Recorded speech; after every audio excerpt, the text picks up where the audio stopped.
Welcome back, farmers. Here's a quick little update. It's been about 1 month since I've started these peppers in my grow tent.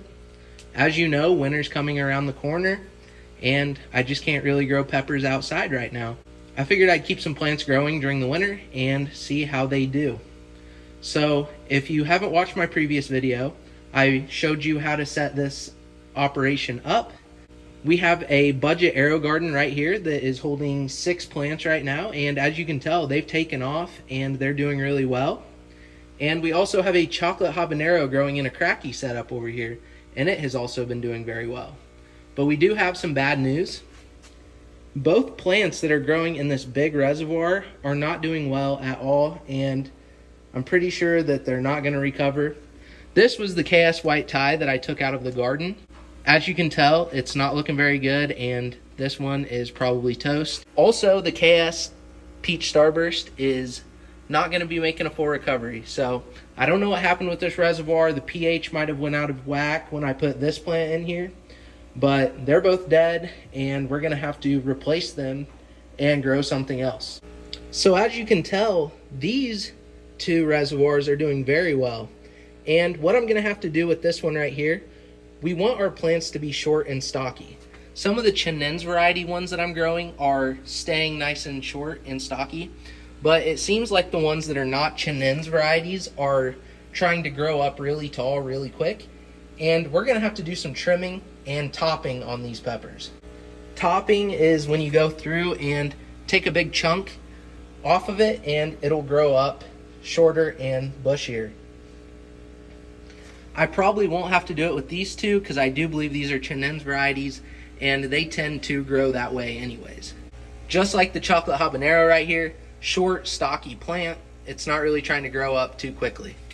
If we take a look here at the roots, that one right there is growing really well, and the rest of them look about the same.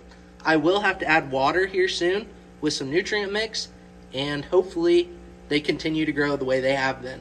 You might be wondering why I have aluminum foil on here, and that is to block out the light. If too much light gets in the reservoir, you're going to have algae issues, and we don't want algae. It sucks away nutrients and the oxygen from the roots.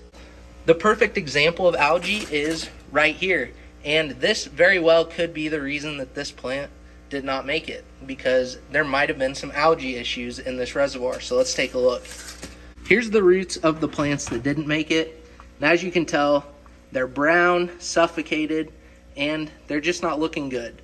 So I don't know what happened here. I don't think it was an algae issue because the roots weren't covered in algae. So I don't know. It could have been a pH issue, might have ran out of nutrients. Who knows? This happens sometimes, and that's why you have multiple setups in case one does fail.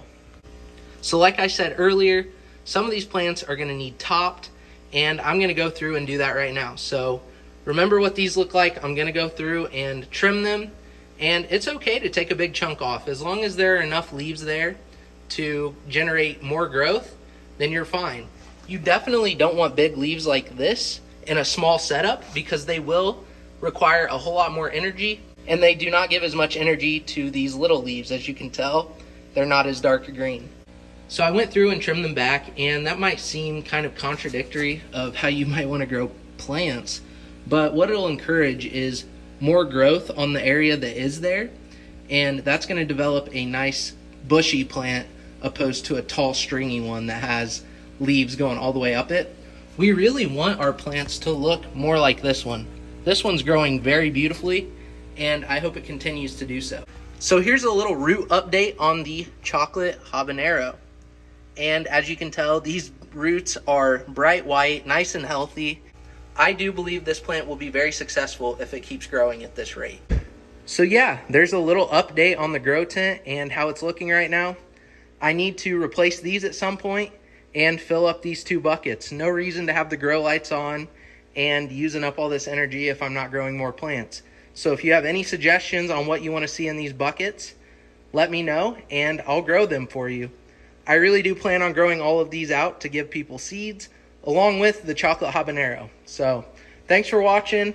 If you want free seeds, you know the deal. Go over to my Instagram, follow, and I'll send you a P.O. box. And if you send an envelope to that P.O. box, I will send back an envelope with seeds. So thanks for watching.